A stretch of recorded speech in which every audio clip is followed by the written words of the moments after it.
Oui, donc bonjour. Donc voici la présentation du lampemètre. En fait, c'est pas un lampemètre à proprement parler. C'est pas un lampemètre de dépannage comme avaient les gens, mais c'est un lampemètre de laboratoire qui permet de tester les lampes et aussi de mesurer toutes les caractéristiques d'une lampe. Donc en fait, c'est des alimentations. C'est un ensemble d'alimentations où on affiche une tension et sur chaque électrode de la lampe, et derrière on peut mesurer le courant. Donc dans une lampe, au moins une pentode, on a trois grilles, donc G1, G2, G3. Donc là on a trois alimentations, G1, G2, G3, plus la tension d'anode. Et on a également le courant, on peut mesurer les courants d'anode, les courants de grille et autres, en faisant varier les tensions de commande. Donc voilà ce que c'est, hein. Pour le filament, on a plusieurs tensions de filament suivant les tubes, hein. Donc on met la tension de filament qu'on veut. Là, on a une Tu petite. peux les mettre série, parallèle. Alors, pour les mettre série parallèle, on les met avec ce sélecteur. En fait, c'est tout simplement un sélecteur qui va adapter le numéro de broche à chaque appareil.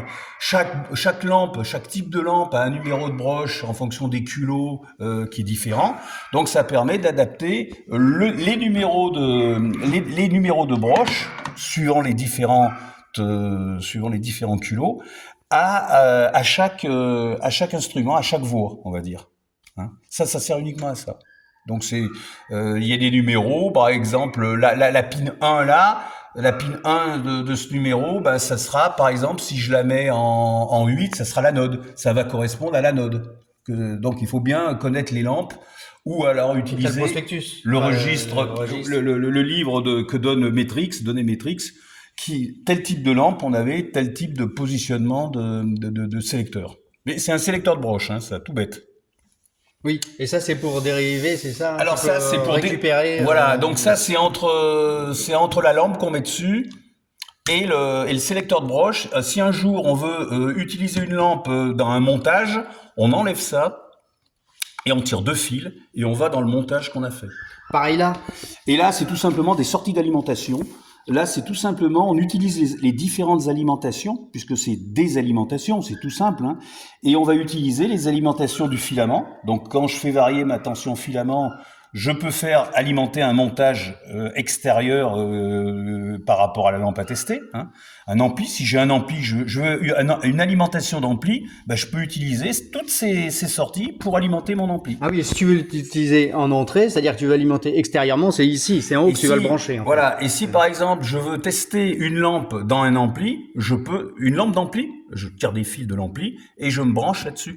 Et je teste, je dirais, en réel, en conditions réelles, mon ampli. Je peux le tester en fonctionnement. Je peux voir toutes les tensions en fonctionnement de mon ampli.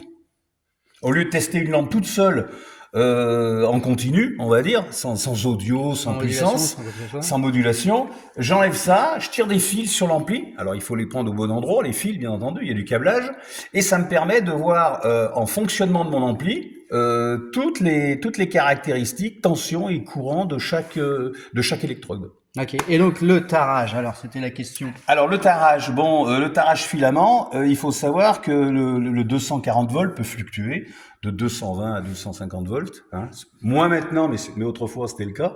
Donc ça permet de dire, si je me mets par exemple, je mets un tube 6 volts 3, je me mets à 6 volts 3, je mets sous tension, et si j'ai 6 volts 8, il va chauffer un peu trop mon tube. Alors ça me permet de réduire la tension. C'est au primaire du transfo d'alimentation, hein, c'est des plots, hein, c'est des enroulements. Et donc, je diminue de 0,1 volt par 0,1 volt à peu près, jusqu'à avoir la bonne 6 volts 3. Yes. Et donc ça ne joue pas sur les autres puisque c'est régulé. Non, alors les autres sont totalement régulés. Il faut savoir que les tensions qui nous sortent là-dessus, hein, il y a des régulatrices à tubes, hein, style OA1, OAB, OAB2, OA2.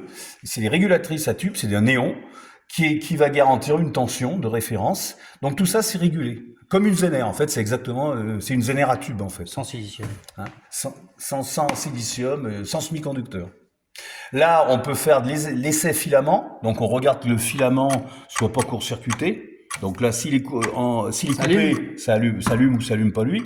On peut tester si la lampe a assez de vide. On va mesurer la résistance interne de la lampe Donc si elle manque de vide, la lampe, la résistance, elle sera très très grande, et lui s'allumera, il donnera un défaut.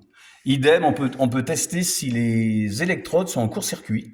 On a un dispositif, alors ça marche plus ou moins bien, ça va dépendre des tubes, mais on va mesurer si tous les électrodes, il n'y a pas des électrodes qui se touchent entre Ok. elles. Donc tu tires vers le bas et Voilà. mais ça veut dire que tu perds les, Ah bah oui, les réglages oui. là. Hein, Ah bah, le but, c'est uniquement pour tester. Ok. Tu les mets toutes comme ça. Ah oui, d'accord. Et toutes tes électrodes, en fait, ça mesure d'électrode à électrode. Tu dis, par exemple, celle-ci, est-ce qu'elle est en... T'en tires deux en même temps, non? Du coup. Bah, elles sont toutes, tu les mets toutes tes électrodes, tu les mets par exemple à un potentiel de 30 volts.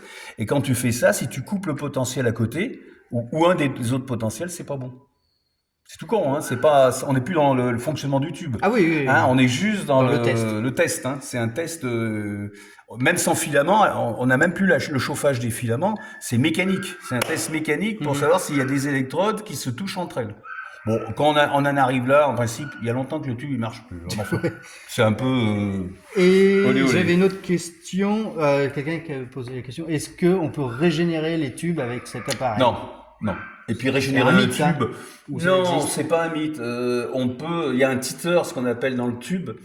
C'est-à-dire qu'en chauffant le tube, si on regarde la cathode, qu'elle soit à chauffage direct ou indirect, si on regarde la cathode, il y a une poudre, hein, c'est un oxyde de thorium pour favoriser l'émission d'électrons. Et dans le temps, elle se pulvérise à l'intérieur elle va se disperser à l'intérieur des électrodes. Hein. Et quand on régénère, il faut qu'on envoie un courant très fort, une tension très élevée pendant quelques minutes. Même pas 30 secondes à peu près, et on fait rougir carrément les anodes. Tellement le courant est important, on fait rougir l'anode. Et normalement, ça fait un effet inverse, c'est-à-dire que toute la poudre de thorium, enfin le titeur qui s'est mis sur le tube, reviendrait normalement sur l'anode, sur la cathode. Bon, moi j'y crois, voilà. Et on pourrait le faire qu'une fois. Bon, c'est comme régénérer les tubes de télévision, c'est à peu près le même système. Je dirais moi j'y crois pas du tout. Un tube mort, il est mort, puis terminé. Hein. Et des camemberts, il y en a. Ouais, donc là on a des camemberts, hein, on appelle ça des camemberts, c'est tout simplement des supports suivant les culots qu'on a sur les types de tubes. Donc faut savoir, on a à peu près au moins une cinquantaine de types de culots. Hein. Donc chaque camembert est capable de recevoir 2 tubes. Hein. On pourra en mettre 3, ou on peut faire des adaptateurs. Moi, comme j'ai pas tous les camemberts, quand j'ai un tube un peu bizarre, je refais un adaptateur avec des broches et autres sur un bout de circuit imprimé. Oui. Hein. Mais c'est juste un adaptateur. Donc la base, le modèle de base, le câblage. C'est du 4 mm là. C'est du 4 mm. Oui, tu peux. T'es pas obligé d'utiliser des camemberts, même si tu veux. Tu pourrais le faire toi-même. Tu te fais un bout de circuit, tu le branches dessus et terminé. Et donc chaque numéro, 1, 2, 3, 4, ça correspond à ça. Par exemple, cette broche-là qui va correspondre à la 1, ben si la 1 c'est un filament, par exemple, et ben celui-ci je le mets en filament. Hein, voilà. Ok, eh bien, merci beaucoup pour cette présentation.